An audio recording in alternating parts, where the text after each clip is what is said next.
안녕하세요. 아주 많이 돌아가신 부모님을 그리워하며 살았던 40대 남자입니다. 저희 부모님은 제가 성인이 되기 전 모두 돌아가셨어요. 물론 돌아가신 부모님을 그리워하는 건 모든 자식들이 마찬가지겠지만 제가 유독 가슴 사무치게 두 분을 그리워했던 이유가 하나 있습니다. 그건 바로 부모 없는 서름을 뼈에 사무치게 알게 해준 못된 인간 제 계모 때문이죠. 그렇게 모진 세월에 살면서도 저는 이를 악물고 성공했는데요. 아직도 가끔은 지난 날을 떠올리면 울컥하곤 하더라고요. 제 사연은 바로 그런 제 과거에 대한 하소연 같은 이야기를 합니다. 저는 외동아들이에요. 어머니가 절 낳고 몸이 많이 약해져 부모님은 둘째를 계획하지 않으셨다네요. 아버진 전국의 건설 현장을 돌아다니며 반장으로 일하던 분이었습니다.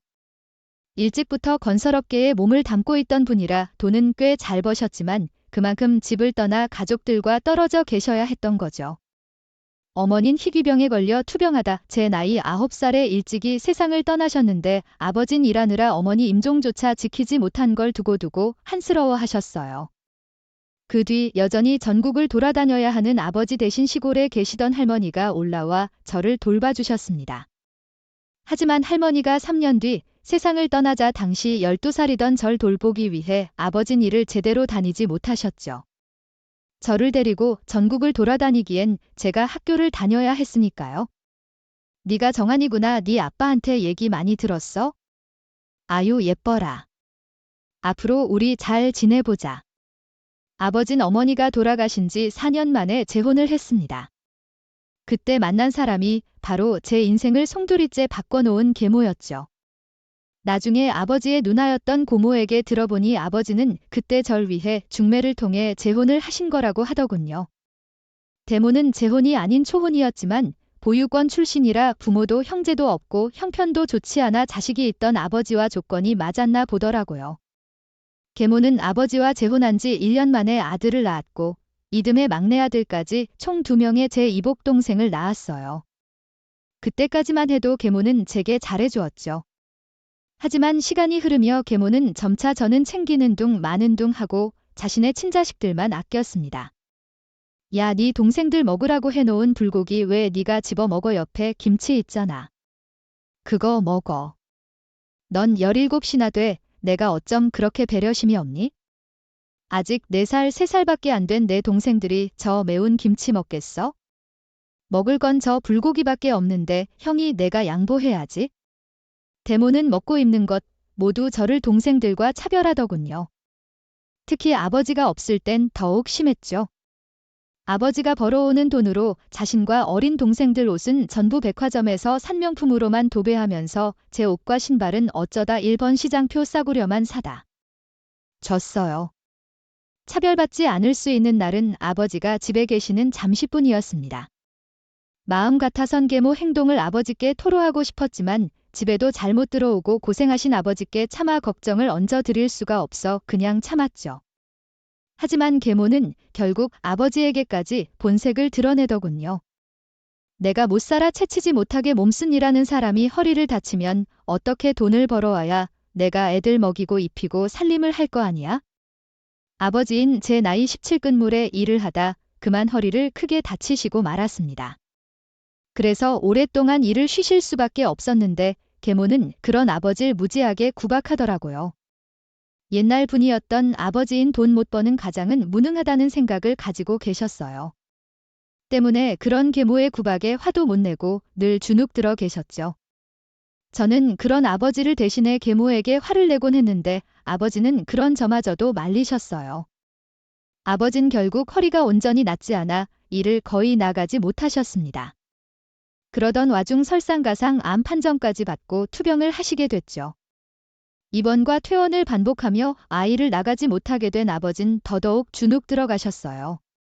계모는 그런 아버지를 구박하면서 아버지 앞에서 이젠 숨기지도 않고 저도 함께 구박해댔습니다. 야, 내가 다 큰 네 속옷까지 빨아야 되냐? 너도 눈치라는 게 있으면 집에서 공부만 하지 말고 집안일도 좀 거들어. 내 아버지가 돈 못 벌어오면 너라도 지 몫을 해야 될 거 아니야? 계모는 고등학생이었던 책에 빨래, 설거지, 청소 등 모든 집안일을 전부 시켰어요. 저는 당시 공부를 꽤 잘했습니다. 좋은 대학에 가고 싶었기에 공부를 정말 열심히 했거든요. 그런데 계모가 하도 집안일을 시키니 공부를 하기가 너무 힘들더라고요. 하지만 제 인생을 포기하기 싫어 그런 상황에서도 코피까지 흘려가며 새벽까지 공부를 했죠. 게다가 아픈 아버지도 병원이나 집에서 종종 보살펴 드려야 했기에 매일이 너무 힘겨웠습니다. 계모는 애 딸린 남자랑 결혼한 것도 모자라 병수발까지 들어야겠냐며 아버지 잘 보살피지 않았거든요. 그런 힘든 상황에서 그나마 위로가 된 것, 어떨 땐 계모보다 저를 더 따랐던 어린 동생들이었어요. 형아 빨래 걔 내가 도와줄게. 훈영, 여기 이렇게 쓱싹쓱싹 닦으면 되지? 여기 내가 닦을게. 두 동생은 고사리 같은 손으로 제 옆에서 빨래도 개고 청소도 도왔습니다. 아직 어린애들이었으니 저를 돕고 싶었다기보단 그렇게라도 형인 저와 놀고 싶었던 모양이더라고요. 원래는 제가 애들하고 정말 많이 놀아줬거든요. 그런 착하고 예쁜 동생들을 보는 게 당시 저에게 유일한 위안이었죠. 미안하다. 정하나 네 엄마 때문에 많이 속상하지 이 같은. 널 지켜줘야 하는데 힘이 없어서 그럴 수가 없구나. 경세가 나날이 심해져 가던 아버지는 늘 제게 미안해 하셨습니다. 그리고 아버지는 결국 제 나이 19살에 세상을 떠나시고 말았죠. 저만 두고 가시면 앞으로 전 어떻게 아버지? 당시 6살, 5살이던 동생들은 오열하는 제 옆에 꼭 붙부터 함께 엉엉 울었습니다. 그런데 그 와중에 계모는 뭘 하고 있었는지 아십니까? 아싸, 또 났다 났어. 대문을 슬퍼하기는커녕 조문은 자기 친구들과 고스톱을 치고 있더라고요. 물론 장례식장에서 고스톱 치는 사람들이 있긴 있다지만 자기 남편이 죽었는데 눈물 한 방울 안 흘리고 신이 나 있던 괴물을 정말 이해하기 힘들었죠. 오죽 신나 있었으면 평소 별로 아버지와 친하지 않아 많이 왕래도 않던 고모와 작은 아버지가 작작하라며 큰 소리로 화까지 낼 정도였다니까요. 이후 슬픔을 잊기 위해서라도 저는 더 공부에 매진했습니다. 아버지가 돌아가신 뒤 계모는 이제 가끔은 어린 동생들까지 집에 방치하며 밖으로 놀러 다니기 바쁘더군요. 가끔 통화하는 걸 들어보면 친구들 만나서 비싼 밥 먹고 술도 먹고 하는 모양이던데 제게 문제집 한 살 돈조차 주지 않더라고요. 저는 분한 마음에 친구들에게 물어 혼자 공부를 계속했습니다. 그 결과 저는 원하던 대학에 기업과 합격했어요. 이후엔 계모에게 첫 학기 등록금이라도 내달라고 말했는데 그때 계모의 말을 듣고 큰 충격을 받았죠. 묻죠. 너 대학 등록금 대주면 나랑 내 동생들은 뭐 먹고 살라고 조금 있으면 우리 애들 초등학교도 가야 하는데 다 알아요. 우리 아버지가 남긴 돈 아직 많은 거요. 게다가 우리 아버지가 돌아가시기 전에 그랬어요. 아버지 앞으로 나올 보험금도 있다고요? 어머니한테 말해서 그걸로 꼭 대학 등록금 하라고 말씀하셨다고요? 그러니까 저 그 정도는 꼭 받아야겠어요. 네 아버지가 남긴 보험금하고 재산 이건 내가 나보다 7살이나 많은 늘 딸이 내 아빠 그동안 비 맞춰주고 형수발까지 한 거에 대한 보상금이야. 게다가 아직 그럼 한참은 우리 애들 키우는데 쓸 돈이라고 넌 네 죽은 아빠처럼 볼펜 말고 망치나 들어 원래 망치질처럼 몸 쓰는 일이 보는 제 일 잘 버는 거야. 네 아빠처럼 공사판에서 망치질하면서 돈이나 벌란 말이야. 그게 딱 네 수준이야. 무식했던 네 아빠처럼 볼품없이 노가다 뛰는 거이 쓸모없이 자꾸 돈 타령만 하는 돈벌레야. 등록금을 안 준다는 것보다 돌아가신 아버지를 저렇게까지 모욕하는 계모의 말에 저는 충격을 받았던 겁니다.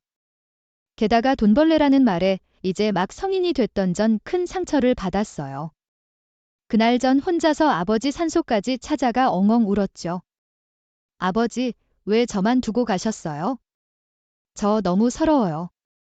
아무리 제가 진짜식이 아니어도 엄마라는 사람이 어떻게 저럴 수가 있어요? 게다가 아버지 덕이 여태 편하게 산 거면서 어떻게 아버지 그렇게 모욕할 수가 있냐고요? 그리고 그때 결심했습니다. 그래, 그렇게 우리 아버지 부시했다 이거지?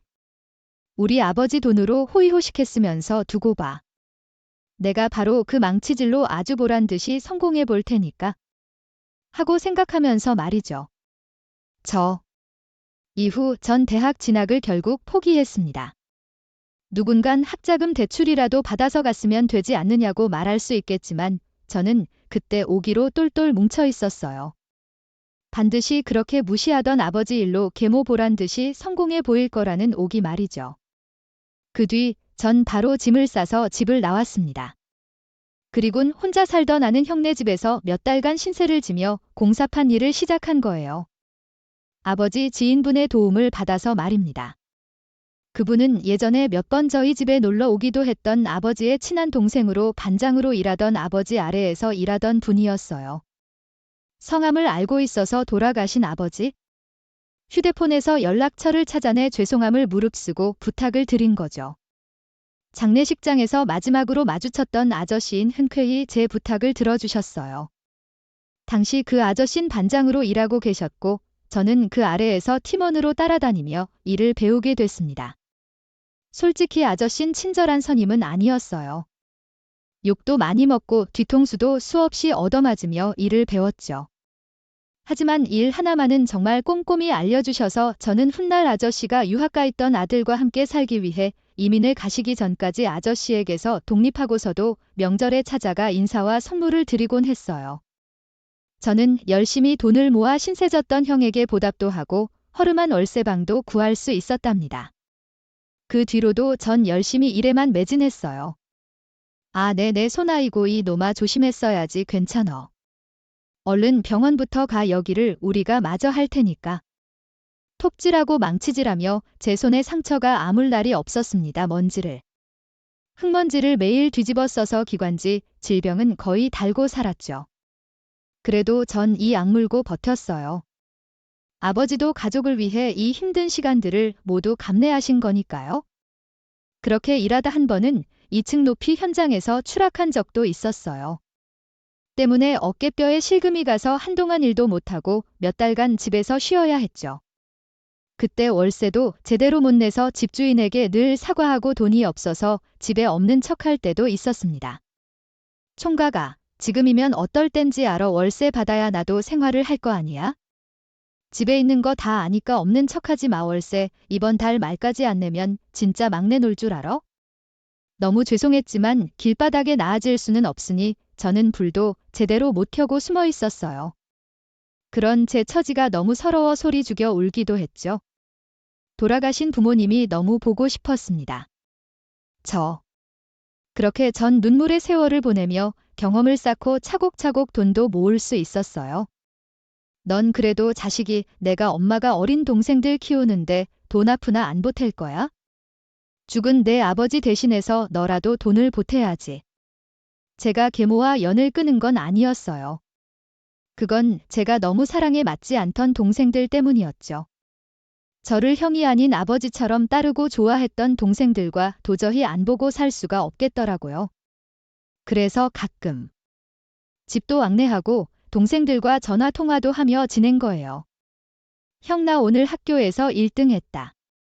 뭐로 공부로 하니 팔씨름 내가 우리 반 남자애들 죄다 이겼어. 나 잘했지 내 동생 최고네 멋지다 잘했어 헤헤헤 이게 다 형 닮아서 그런 거지 뭐. 고되게 살던 제게 가끔 통화하던 동생들의 제잘거림은 제 삶의 낙이었습니다.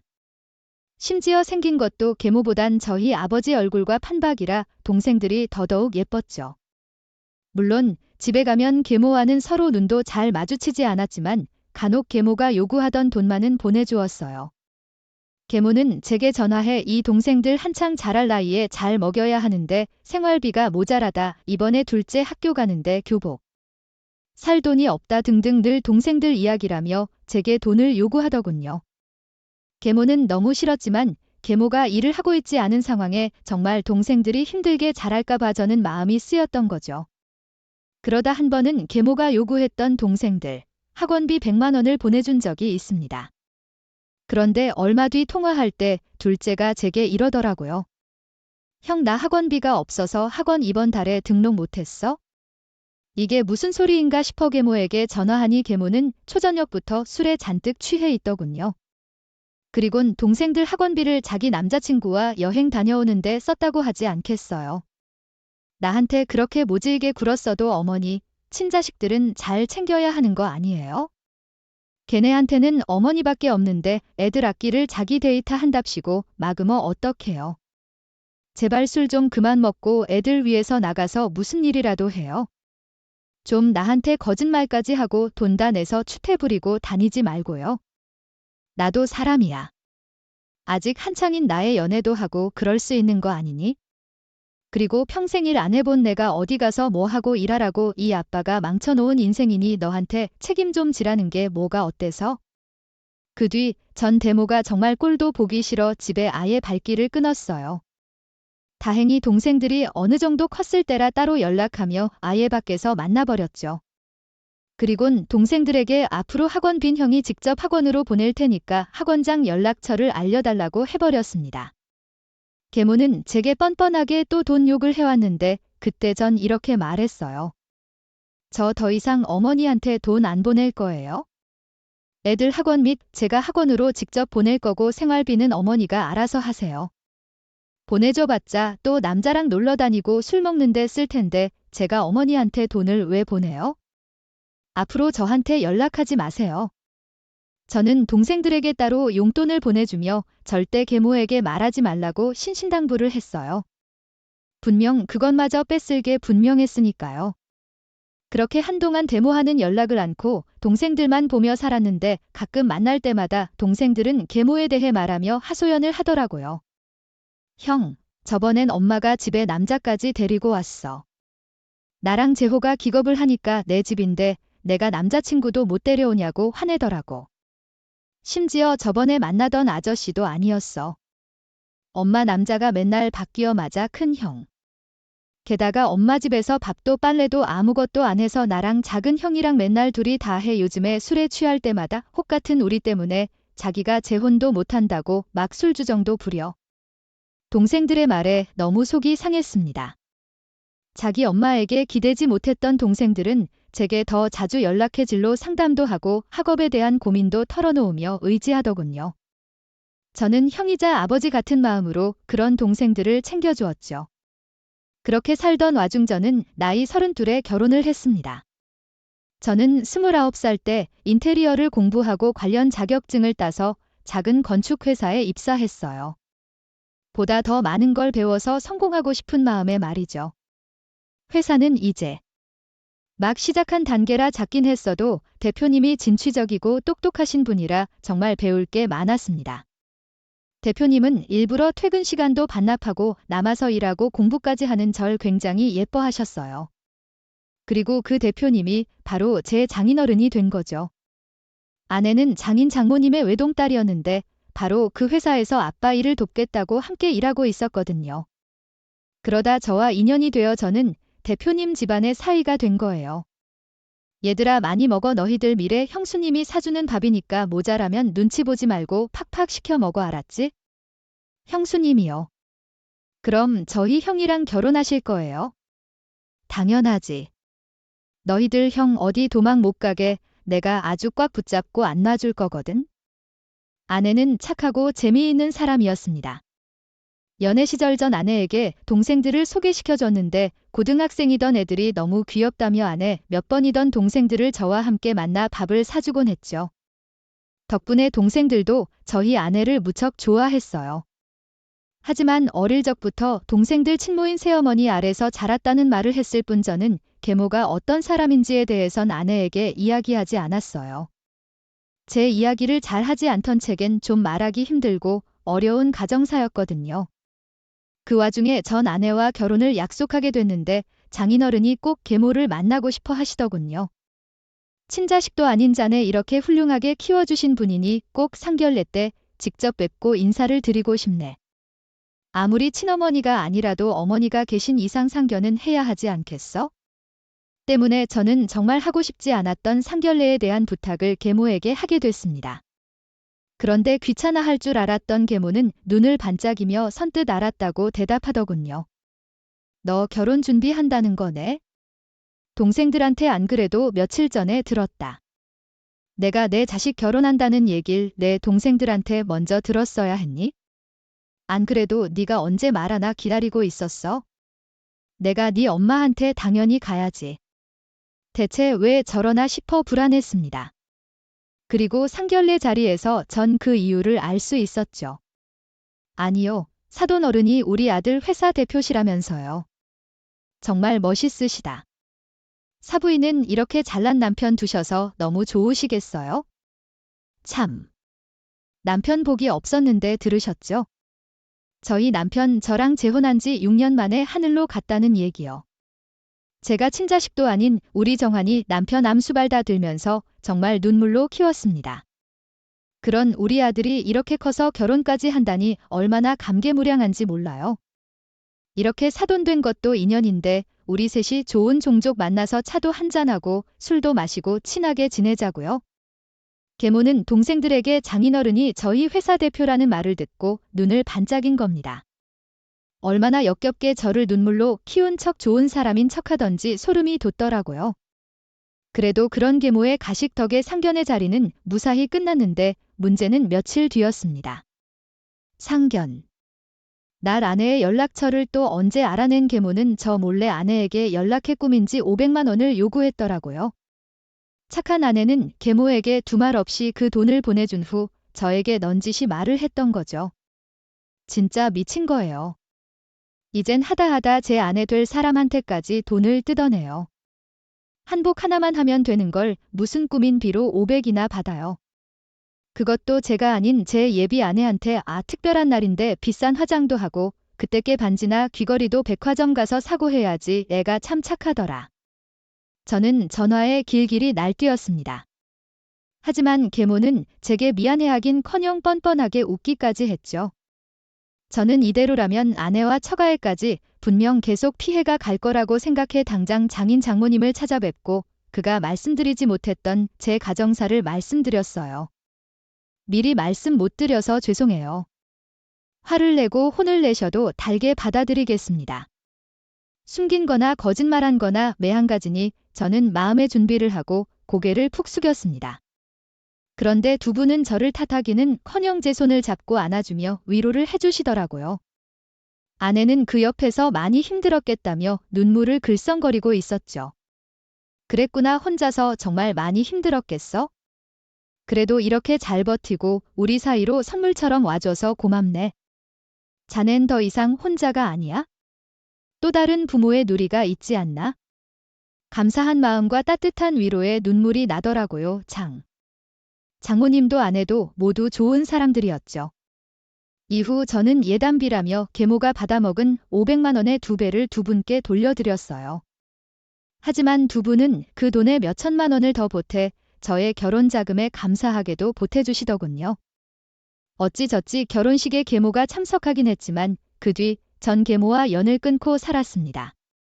계모는 결혼한 저에게 계속해서 연락해 차바꾸게 5천만 원만 달라, 생활비 없어서 받았던 대출금 못 갚아 집을 팔고 전셋집으로 가게 됐으니 이참에 가전 좀 바꿔달라 등등 요구했어요. 결국 질려버린 제가 전화를 차단하니 아내에게까지 전화해 돈을 요구하더군요. 계모가 아내에게 전화를 했던 날 저는 기겁을 하고 아내 휴대폰에서 계모 번호를 아예 차단시켜버렸죠. 그리곤 여전히 동생들과만 교류하며 산 거예요. 이야, 이제 우리 막내까지 대학 졸업하고 어엿한 사회인이 됐네. 축하해, 형은 포기했던 대학을 너희가 모두 졸업한 거 보니까 너무 기뻐서 눈물이 난다. 동생들은 학자금 대출을 받아 무사히 대학까지 졸업했습니다. 동생들도 저처럼 계모에게 질려 대학을 졸업하자마자 독립을 했었죠. 동생들은 전부는 아니지만 한 번씩 등록금도 내주고 늘 용돈도 챙겨주던 저와 아내를 부모처럼 따랐어요.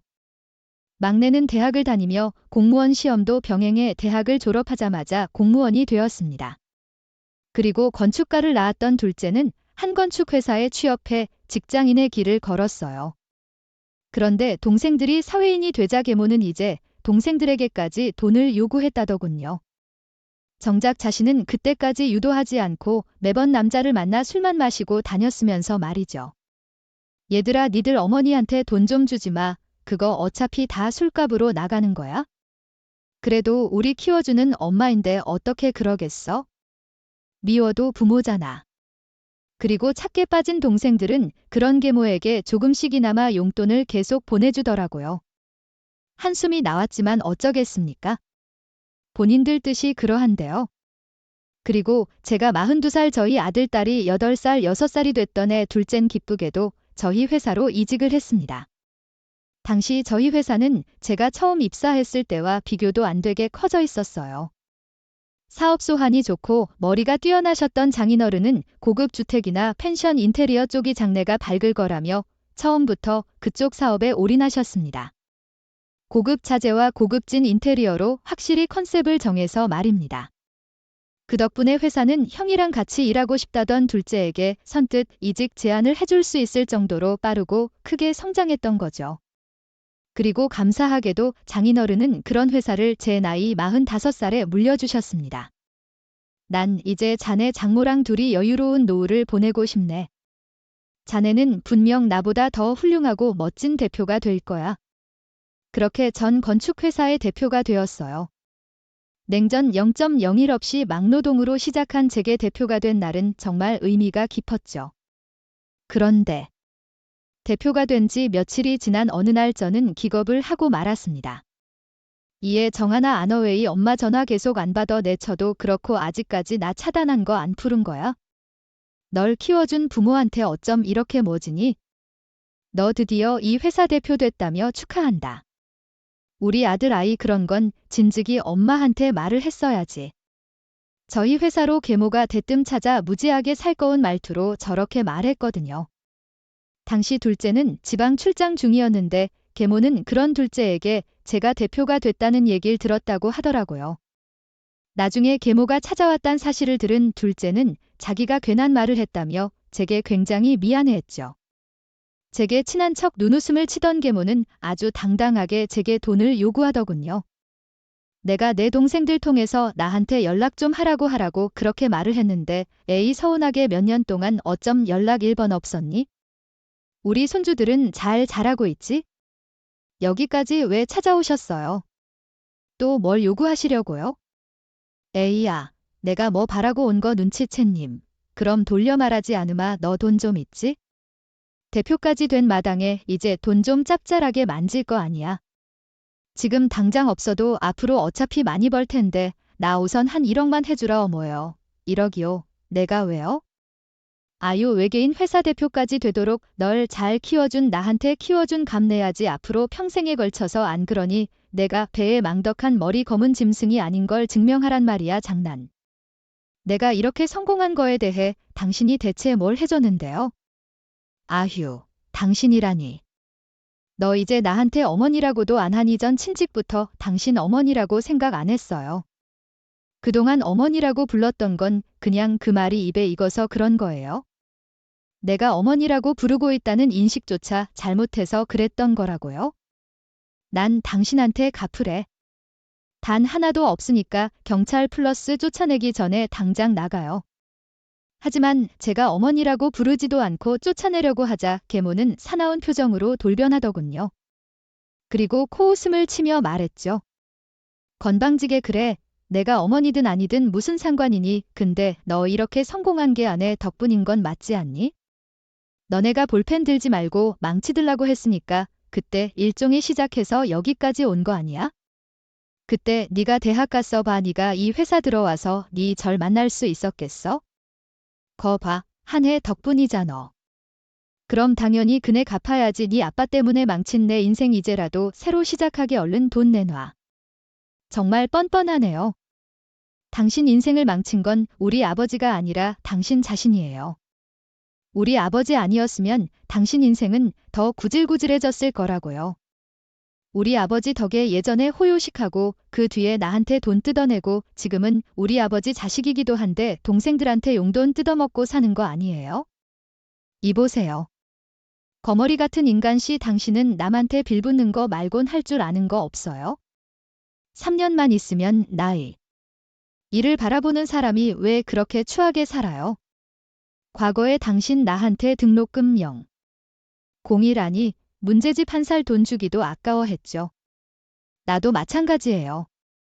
당신한테 줄 돈은 우리 아들 발가락대만큼도 없다고요? 알았어요. 귓구멍 뚫려 있으면 알아들었을 테니 이제 그만 당장 나가요. 다들 경악을 하고 보고 있는데 당신은 창피라는 것도 모릅니까? 몰라채면 차리면 돈이 나와 떡이 나와 난 돈 줄 때까지 못 나가니까 당장 돈이나 내놔. 대표 자리까지 앉았으면서 어떻게 맨 입으로 입을 싹 닦으려고 해. 돈 줄 때까지 나 여기 들어 누워서 꼼짝도 안 할 거야. 어디 파이코치 나가려면 지나가봐. 직원들 보기 창피하게도 계모는 냅다 바닥에 대자로 드러눕기까지 했습니다. 그러거나 말거나 저는 그 여자를 끌어내려고 했어요. 그런데 그때 저보다 먼저 그 여자의 코를 납작하게 만들어준 사람이 있었습니다. 그 사람은 바로 애들 키우느라 회사를 그만뒀다가 오랜만에 절 보러 회사에 들렀던 아내였죠. 아유 해보야 누가 진짜 나 알바해봤어? 미친 거 아니야? 나 67 먹은 예비 노인네야? 저의 어머님 아니 아줌마 우리 남편이 이제 그쪽 어머니라고 생각 안 한다고 했으니까 저한테도 아줌마 맞죠? 뒤에서 상황을 지켜보던 아내는 계모가 드러눕자마자 냅다 달려와 계모를 아주 꽉 밟고 지나 제 옆에 왔던 거예요. 의외의 상황에 지켜보던 직원들 몇몇은 푹하고 웃음이 터지기까지 했죠. 계모는 벌떡 일어나 시뻘개진 얼굴로 아내에게 화를 내더군요. 그리고 아내는 그런 계모에게 호통을 쳤죠. 각함이 내가 겁도 없이 CM18로 밟어 발굴하면서요. 그리고 아까 말했잖아요. 아줌마 더 이상 제 시어머니 아니라고요? 아줌마 예전엔 그래도 우리 남편이 어머니라고 부르던 사람이었으니까 참았는데요. 나 우리 남편 가슴에 피멍들게 한 아줌마한테 진짜 욕 한 사발 해주고 싶었어요. 아줌마 저도 지금 자식을 키우는 부모인데 부모라는 이름 내걸고 그딴 식으로 사는 거 아닙니다. 가장 용서받지 못할 못난 인간이 바로 자식 인생 불행하게 만드는 부모예요. 알아요. 인생 그따위로 살지 마세요. 천벌 받아요. 내가 방금 경찰서에 전화했거든요. 어디 계속 버티다가 추하게 끌려가실래요? 지금 출행량 치실래요?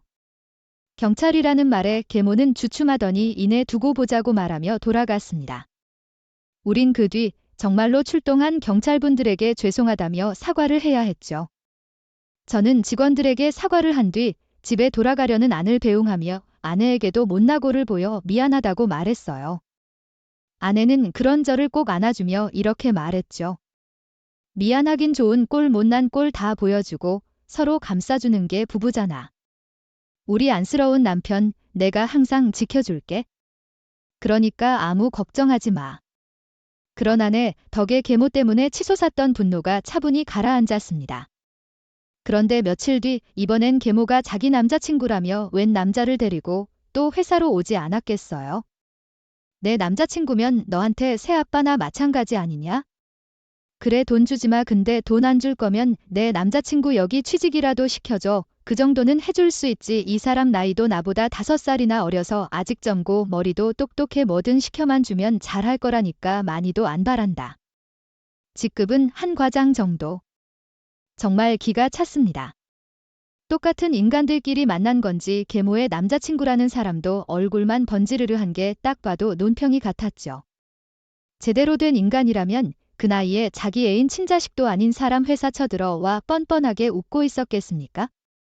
직원들은 옆에서 정말 대단한 아줌마 아니냐며 수군대더라고요. 그런데 그때 제 머리에 문득 좋은 생각이 스치더군요. 알았어요. 취직시켜드릴게요. 잠시만요. 저는 회사 대표실로 들어가 제 공구 가방에서 무언가 2개를 꺼내 들고 나왔습니다. 그리고 멀뚱멀뚱 저를 보고 있던 두 인간에게 하나씩 내밀었죠. 이게 뭔데 보면 몰라요? 망치잖아요. 그건 망. 저는 대표 자리에 오르기 전이나 후나 종종 현장에 나가 일을 직접 했는데 때문에 대표실에 있던 제 공구 가방에 늘 이것저것 장비가 많았어요. 그중 망치 2개를 꺼내 그들에게 주려고 한 거죠. 그리고 저는 망치를 받지 않은 채 어리둥절해 있던 계모를 보고 말했습니다. 우리 현장에 자주 맡아주는 반장님 아래로 들어가서 일 배우세요. 막내로요. 제가 말씀 잘 들여놓을게요. 우리한테 지금 공사장에서 망치질하라고? 너 우리 나이가 몇인지 아니? 내 그쪽이 내 어머니였던 시절에 그랬잖아요. 망치질이 돈 잘 버는 일이라고요? 그러니까 그 잘 버는 일 어디 직접 배워서 큰돈 벌어보세요. 운 좋으면 저처럼 회사 대표도 하실 수 있을 거예요. 너 지금 내가 예전에 대학 등록금 안 줬다고 복수하는 거냐? 이렇게 치졸하게 감히 나도 모자라서 내 남자친구를 이렇게 모욕해, 그것도 직원들 다 보는 데서. 그럼 이쪽 일에 대해서 아무것도 모르는 사람들이 여기서 무슨 일을 구할 수 있을 줄 알았어요. 초등학생도 그 정도 생각은 할 수 있었을 텐데 생각이라는 걸 좀 하세요. 그래, 넌 내가 그동안 돈 좀 다 내려고 오냐오냐 했더니 나랑 좀 물러봤구나. 내가 오늘 너 머리털 다 뽑아버릴 거야. 달려드는 건 좋은데요. 그쪽이 나한테 달려드는 순간부터 난 그나마 당신한테 해줬던 내 동생들, 엄마 취급 아니 어른 취급도 안 할 겁니다. 저 양손에 아직 망치 들고 있는 거 보이시죠? 당신이 쥐라고 했던 망치로 제가 어디까지 뭘 할 수 있을지 한번 보여드릴까요? 더는 일부러 더 야비한 표정을 지으며 겁에 질린 표정을 짓던 계모에게 이죽거렸습니다. 그 말을 한순간 계모의 남자친구는 뒤도 돌아보지 않고 주랭랑을 쳐버렸죠. 하지만 계모는 끝까지 물러서지 않으려고 하더군요. 네가 과연 할 수 있을까? 너 그거 범죄야. 왜 못해요? 아, 철창 신세라도 질까 봐서요. 잊으셨어요. 저희 잘나가는 회사 대표예요. 사고 쳐도 제 일 비싸고 유명한 변호사 선임해서 처벌 안 받게 충분히 빠져나갈 수 있다고요? 드라마나 영화도 안 보셨어요. 이보세요. 저 그동안 진짜 많이 참았는데 계속 이렇게 찾아오면 저 그땐 진짜 말로 안 합니다. 저 막노동부터 시작해서 대표 자리까지 올라온 거 보셨죠? 저 그렇게 한다면 하는 놈이에요. 어디 말로 안 하면 어떻게 되는지 맛보기라도 보여드려요? 엄마 진짜 회사까지 찾아서 뭐 하는 짓이에요? 아, 진짜 내가 엄마 때문에 못 살아. 얼른 가세요. 좀 가시라고요. 그때 마침 외부 미팅을 끝내고 돌아오던 둘째가 계모를 보고 기겁을 하더군요. 하지만 둘째가 괴물을 쫓아내기도 전에 이미 얼굴이 파랗게 질린 괴물은 제 손에 들린 망치에서 눈을 떼지 못하곤 그대로 도망쳐버렸죠. 솔직히 제가 계모에게 한 말은 다 거짓말이었어요. 세상에 사람한테 해를 입히고 어떻게 죗값을 받지 않을 수 있겠어요? 아무리 그럴 힘이 정말 있다고 해도 사람으로서 그래서는 안 되는 짓이죠.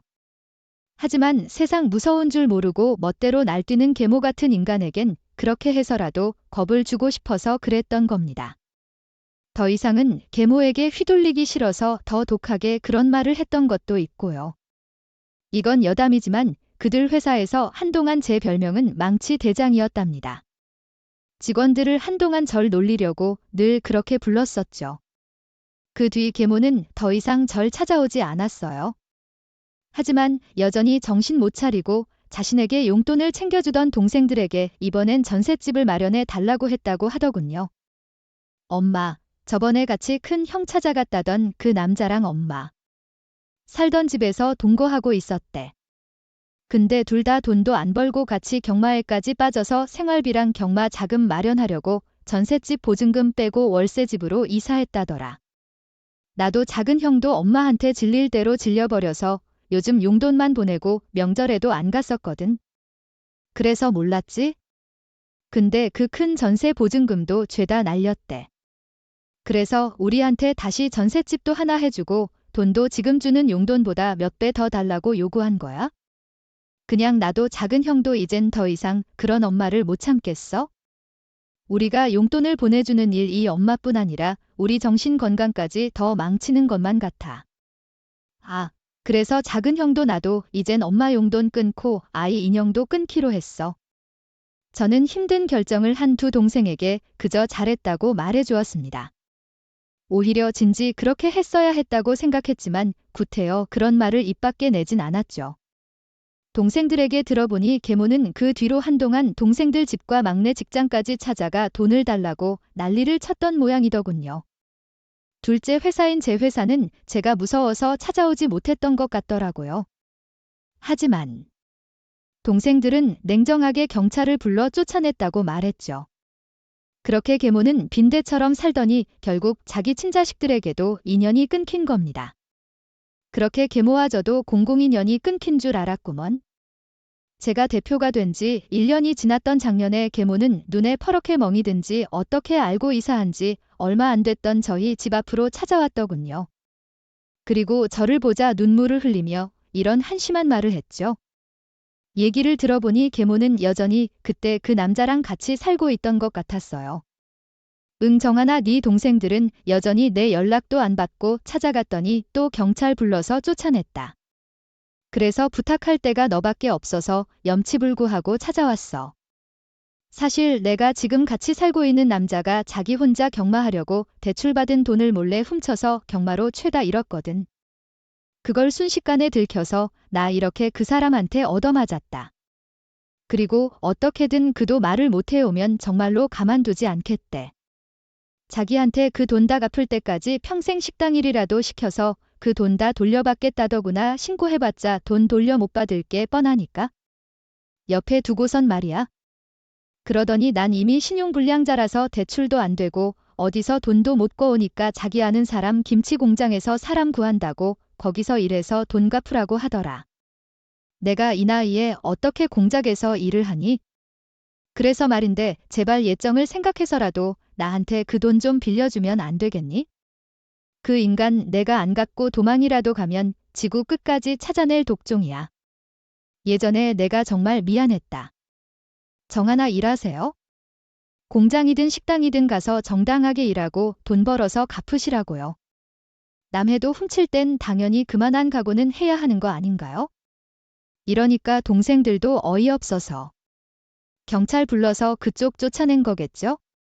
이보세요. 제발 남의 돈 우습게 알고 뜯어내는 빈대 같은 삶. 그만 살고 정신 좀 차리세요. 내가 이렇게 말한다고 뭐 귓구멍으로 듣지도 않겠지만 제가 제 동생들 생각해서 마지막으로 이런 말이라도 해주는 겁니다. 난 당신한테 돈 줄 생각 없으니까 당장 돌아가세요. 계모는 그렇게 말하는 제게 끝까지 매달리려고 들더군요. 결국 전 집 앞에 세워둔 차의 트렁크 공구 가방에서 망설임 없이 망치 꺼내는 척을 했습니다. 그제야 계모는 뒤도 돌아보지 않고 줄행랑을 쳤죠. 그 뒤론 동생들과 제 앞에 단 한 번도 모습을 나타내지 않는 걸 보니 계모는 다 포기하고 같이 살던 남자 말대로 김치 공장이나 어딘가에서든 난생 처음 뼈 빠지게 돈을 벌며 그놈에게 돈을 갚고 살고 있지 않을까 싶습니다. 동생들은 지금 도움을 준다고 해도 계모가 정신 차릴 리가 없으니 더 이상 휘둘리며 살고 싶지 않다며 그냥 신경을 껐다고 하더라고요. 저도 그런 동생들처럼 이젠 계모에게서 정말 관심 끄고 감사하게도 여전히 건강한 장인 장모님께만 효도하며 자식 노릇하고 살고 있죠. 얼마 전 둘째는 결혼을 약속한 예비 최수 씨를 저와 아내, 그리고 막내에게 인사시켜 주었습니다. 둘째를 닮아 참 유쾌하고 선해 보이는 분이었죠. 둘째는 제게 형은 내게 아버지나 다름없는 사람이니 계모 대신 저와 아내가 상견례 자리에도 참석하고 혼주석에도 앉아달라고 부탁하더라고요. 저와 동생이라기보단 자식 같았던 둘째의 부탁을 기쁘고 흔쾌히 받아들였어요. 옆에서 막내는 자신이 결혼할 때도 꼭 부탁한다며 웃어 보였죠. 형 그동안 나랑 막내 우리 어머니가 형한테 못되게 굴었는데도 불구하고 많이 아껴줘서 고마워. 나랑 막내 둘 다 형하고 형수님을 부모님이라고 생각하고 효도하면서 살 거야. 그러니까 형수님이랑 우리 조카들이랑 오래오래 건강하게 살아야 돼. 그래야 나도 막내도 오래오래 형한테 은혜 갚지. 그 말을 듣는데 아내도 저도 그만 눈물이 찔끔 나고 말았어요. 태어날 때부터 지켜봤던 자식 같은 동생들이 언제 이렇게 컸나 싶어 가슴이 뭉클했거든요. 제가 부모 복은 없어도 동생 복, 자식 복은 넘치는 것 같았죠. 아내는 자신이 결혼을 잘해서 이런 다 큰 자식이 둘이나 생겼다며 웃더라고요. 이렇듯 전 앞으로 두 동생의 형이자 돌아가신 아버지 대신 든든한 아버지로서 늘 뒤를 지켜주며 살 생각입니다. 물론 저에겐 눈에 넣어도 아프지 않을 아들과 딸이 있지만 두 동생에게도 이번 생에선 부모 역할을 해주고 싶어요. 제대로 된 부모 없는 서름이 얼마나 큰지 오랜 시간 뼈저리게 느끼며 살아왔으니까요. 세상의 부모란 역할의 중요성에 대해 간혹 제 계모처럼 모르는 사람들이 있는 것 같습니다. 그랬으니 저에게 뿐만 아니라 친자식인 두 동생들에게도 그렇게 엉망인 부모가 됐던 거겠죠. 자식에게 온전한 부모가 되어주지 못하는 것.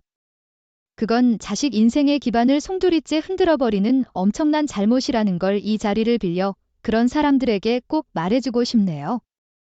그러니 제 계모처럼 자식들에게 인연마저 끊기기 전에 제발 잘못을 뉘우치고 이제라도 정신 차리고 살라고도 말이죠. 이렇게 사연을 적다 보니 오늘따라 돌아가신 아버지, 어머니가 많이 보고 싶어지네요. 오늘은 오랜만에 오래도록 간직하고 살던 두 분의 사진을 꺼내보며 어린 시절에 저처럼 부모님께 아내와 애들 몰래 제잘때다 잠을 청해야겠어요. 제 읽인 사연 들어주신 많은 분들께 감사드리며 이만 이야기를 마치겠습니다. 들어주셔서 감사합니다.